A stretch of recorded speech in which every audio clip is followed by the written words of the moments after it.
আসসালামু আলাইকুম। আজ আমরা তৈরি করব ইয়াম্মি স্পিনাচ পাফ। তার জন্য আমার লাগবে পেঁয়াজ কুচি, রসুন কুচি, কাঁচামরিচ কুচি এবং স্পিনাচ, যা আমাদের বাংলাদেশে পালং শাক। আর লাগবে চিজ আর পাফ পেস্ট্রি শিট। আর এখন একটা প্যানে আমরা সামান্য অলিভ অয়েল দিয়ে তার মধ্যে পেঁয়াজ কুচি, রসুন, কাঁচামরিচ এবং লবণ দিয়ে ভালো করে ভেজে নিব। ভালো করে ভাজার পর তার মধ্যে আমরা স্পিনাচগুলো দিয়ে দিব কেটে রাখা। তারপর স্পিনাচগুলো ভালো করে ভেজে নিব।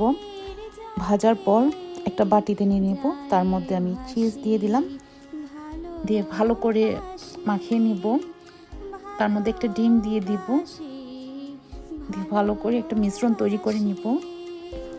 এখন আমি চিকেন কিমা দিয়ে দিব, দিয়ে এটাও আমি ভালো করে একটা মিশ্রণ তৈরি করব।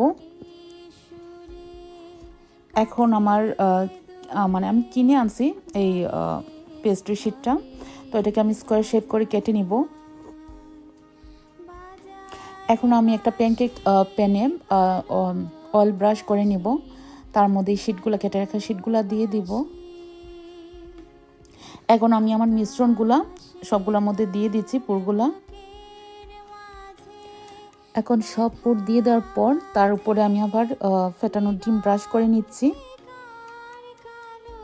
ডিম ব্রাশ করা শেষ। এখন আমি একটা শেপ দিয়ে দিব, এটা আপনাদের ইচ্ছে মতো দিতে পারেন।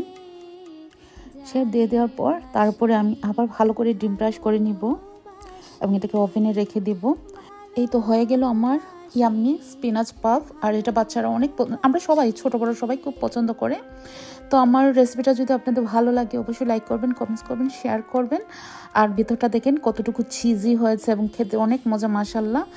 তো আজ এই পর্যন্ত। আসসালামু আলাইকুম রহমতুল্লাহ।